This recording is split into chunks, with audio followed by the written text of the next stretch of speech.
Հակիբան կգաս 5 օրից հետո աշխատանքից անմիջապես կգաս ինձ մոտ։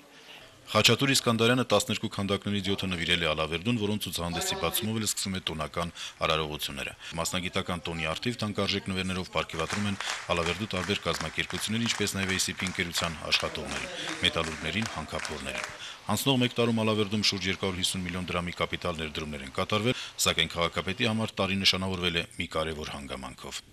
Մենք հաջողությունը, որ կարևորում ենք, դա այն է, որ Ալավերդու քաղաքապետարանը ազատվեց բոլոր իր արտաքին պարտքերից, այդ թվում նաև աշխատավարձից եւ սոցվճարներից։ Այսօրվա վիճակով Ալավերդու քաղաքապետարանը ոչ մի արտաքին եւ աշխատավարձի պարտք չունի։ Վերջին մեկ տարում ACP ընկերության կողմից $1 միլիոն է ներդրվել նոր ծխատարի կառուցման համար։ Գիտնականները վստահեցնում են, որ այն դրական ազդեցություն կունենա քաղաքի բնապահպանական իրավիճակի վրա։ Խոսքը գնում է մի քանի անգամվա նվազեցման մասին։ Ալավերդում ժամանակակից եւ նոր մետալուրգիական գործարան կառուցելու բոլոր ծրագրերը կապված են թեղուտի հանքավայրի շահգործման հետ, ինչի արդյունքում նկատի ունենալով Հայաստանում արտադրվող խտանյութի քանակը կարելի կլինի սկսել այդ աշխատանքների իրականացումը։ Եթե վար կլինի, ինչպես հաստատեց մեր բանկային գործընկերը մի շաբաթ առաջ, դա հավանական է պատահի սեպտեմբեր ամսին, ապա մենք ուղղակիորեն 2 տարուց հետո կունենանք արտադրություն։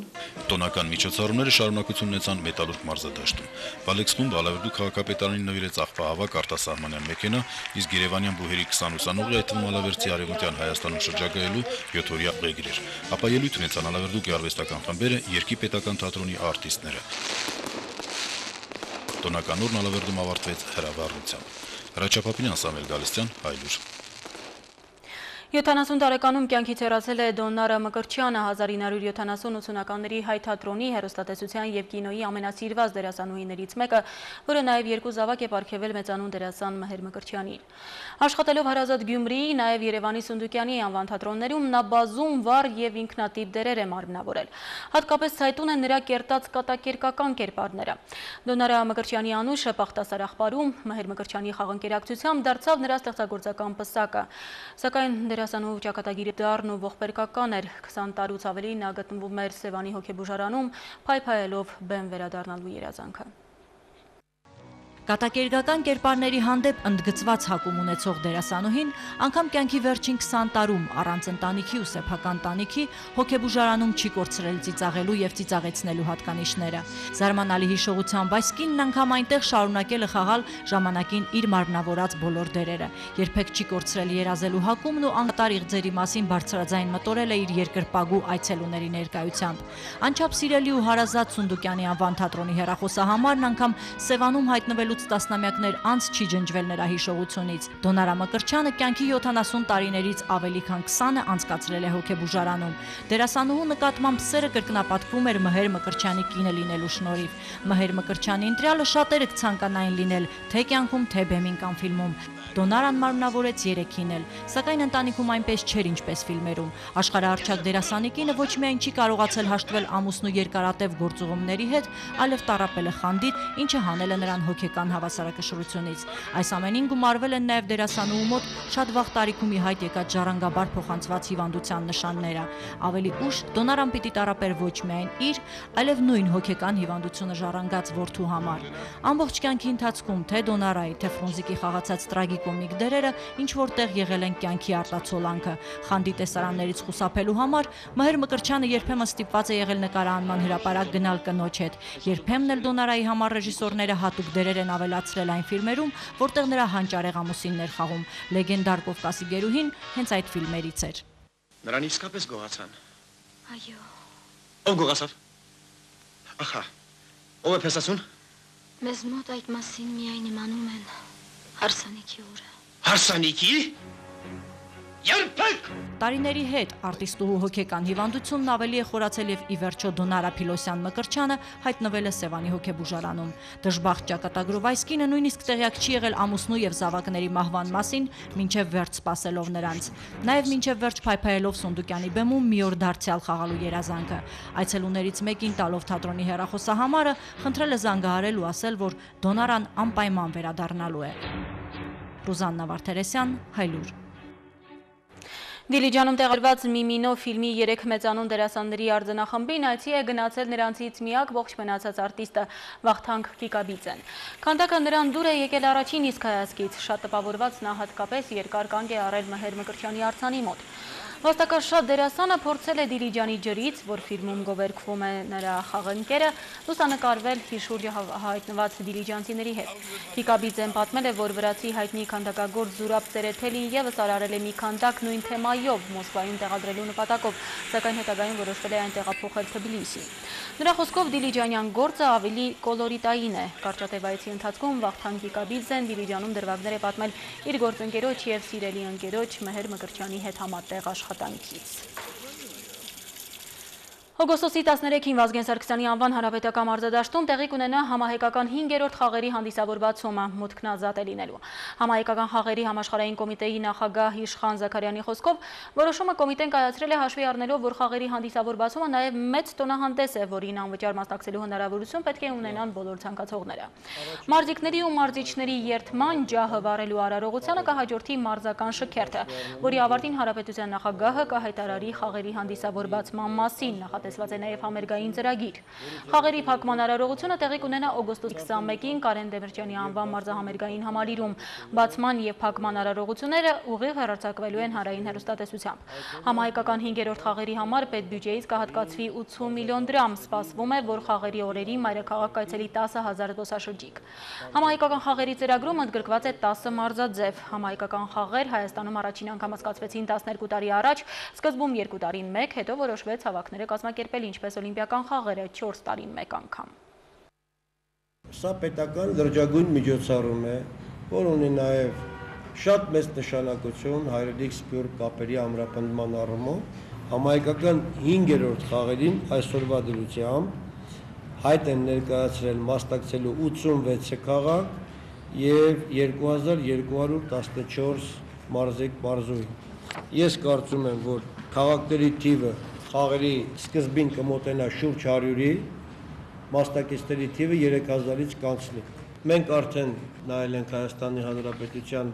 այն բոլոր մարզադահլիճները, որտեղ պիտի անցկացվեն խաղերը։ Ես ձեզ պիտի ասեմ, որ ընտրվել են լավագույնները և բոլոր կառույցները, մարզադահլիճները համահայկական խաղերի ժամանակ տրամադրվելու են անվճար։ Եվ վերջում Չինաստանի Նինբո քաղաքում կայացել է շախմատի աշխարհի թիմային առաջնության 2-րդ տուրը։ Հայաստանի հավաքականը ոչ ոքի է խաղացել Միացյալ Նահանգների ազգային թիմի հետ։ Սերգեյ Մովսիսյանը հաղթել է իր մրցակցին, Վլադիմիր Հակոբյանն ու Գաբրիել Սարգսյանը ոչ ոքի են խաղացել, իսկ Լևոն Արոնյանը սայթաքել է Գատա Կամսկո հետ պարտիայում։ 2 տուրից հետո առաջատարը Ռուսաստանի հավաքականն է, որի հետ էլ մեր հավաքականը կխաղա վաղը։ Այս պահին Հայաստանի շախմատային գլխավոր թիմը ընթանում է 2-րդ տեղում։ Այսքանը տաղավարում ձեզ համար աշխատում է Շահանե Մեժլոմյանը, ես ձեզ հրաժեշտ եմ տալիս, մինչև վաղը։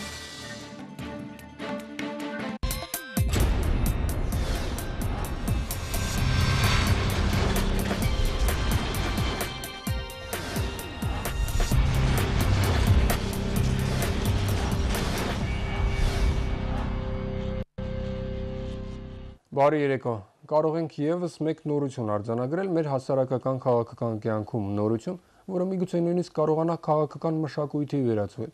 Այսօր դեռևս ամիսներ առաջ սկսված իշխանություն ընդդիմություն հեռակա երկխոսության շրջանակում տեղի ունեցավ քաղաքական երկու ճամբարների ներկայացուցիչների առաջին հանդիպումը։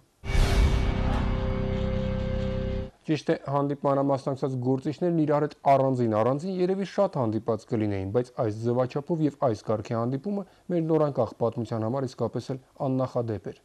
Իհարկե դժվար էր առաջին հանդիպումից արդյունավետություն ակնկալել, ասենք ընդունված ինչ-որ որոշումների, հայտարարությունների կամ այլ, այսպես ասենք շոշափելի տեսքով, բայց միայն հանդիպման փաստն արդեն իսկ չափազանց կարևոր է առաջին հերթին հենց նախադեպի առումով։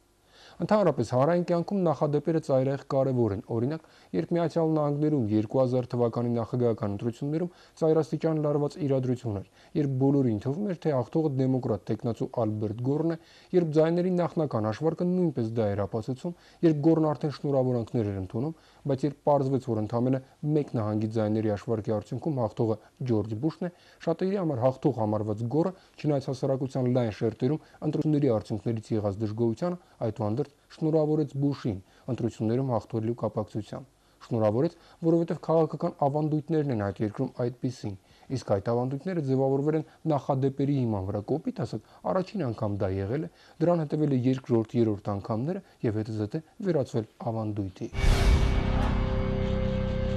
Եթե այս օրինակը պրոյեկտեն քաղաքականության վրա ընդհանրապես, ապա հասկանալի կդառնա, որ մեզանում, ցավոք սրտի, ավելի շատ բացասական նախադեպերն են առկա եղել, քան դրականները։ Իսկ այդպիսի նախադեպերի վրա ձևավորված քաղաքական ավանդույթը բնականաբար չէր կարող դրականը լինել։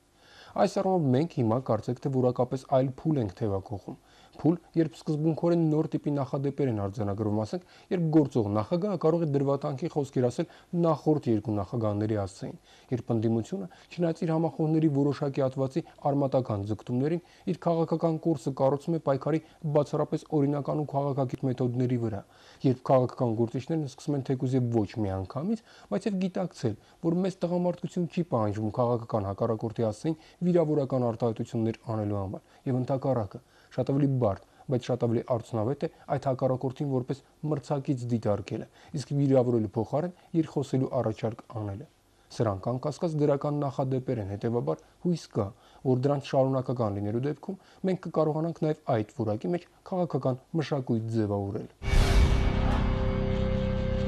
Հանդիպման մասին նախ հիշեցնեմ, որ այս ձևաչափով քննարկումների շուրջ բավական մեծ աժիոտաժ էր առաջացել, ինչը նույնպես բնական է, քանի որ, ինչպես արդեն ասացի, սա փաստացի աննախադեպ իրողություն է, նոր երևույթ մեր քաղաքական կյանքում, իսկ ամեն նոր այնքան էլ հեշտությամբ չի տրվում, մանավանդ աչքի առաջ ունենալով այն մշակույթը, որն ավելի շուտ իրար կոկորդ կրծելու մոլուցքի էր նմանվում, այլ ոչ թե քաղաքականության դրսևորումների։ Եվ բնական է, որ այս ձևաչափով քննարկումների վերաբերյալ տարբեր կարծիքներ պետք է հնչեին, տարաբնույթ դատողություններ արվեին, կլինեին նաև գնահատականներ, ըստ որոնց ընդդիմությանը միևնույն սեղանի շուրջ նստել իշխանության թուլության վկայությունն է, եւ ընդհակառակը իշխանության հետ երկխոսության գնալ ընդդիմության ծախվելու վկայությունն է եւ այլն։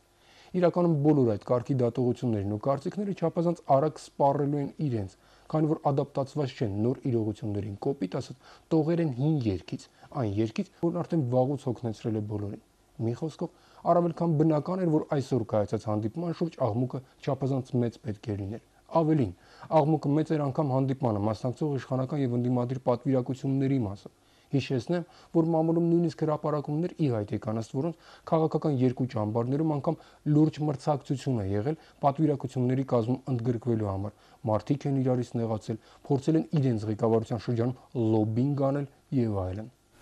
Ելնելով հանգամանքներից որոշեցինք, որ այս գործի համար ծնողներից բացի գնալու են նաեւ Ազատ, դու որպես այդ կողմերում կրված մարդ։ Շնորհակալ եմ։ Մեկ էլ Երվանդ, դու որպես գյուղական ինտելիգենցիայի ներկայացուցիչ։ Մերսի։ Նստի։ Այս կազմը բոլ է։ Արուս, ես գնացի։ Սերոտ, հետ դարձ։ Ընկեր Շաքարյանի զամաչի։ Ես ամանչեմ։ Ուրեմն Երվանդը ջութակ մութակ քոքելով, ոտանավոր կարդալով պիտի գնա։ Իսկ Սերոպը որ ես խելքի դերնա չպիտի գնա, հա։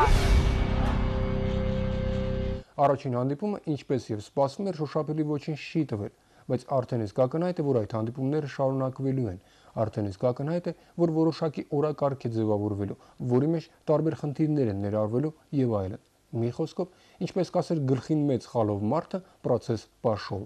Հիմա ամենակարևորը այդ process-ին չխանգարելն է, կուսակցական, թիմային, նույնիսկ անձնական շահերից վերկանգնելու պատրաստակամության դրսևորումը, չափազանց կարևոր մի պահ, նախադեպ, որը հանգամանքների ճիշտ դասավորության դեպքում կարող է նաև ավանդույթի վերածվել, ժամանակի ընթացքում էլ վերածվելով քաղաքական մշակույթի էլեմենտներից մեկի։ Առ այս պահը process-ը հենց այդ հունով էլ գնում է, մնում է աչքով վտանգ։ Առողջ եղեք։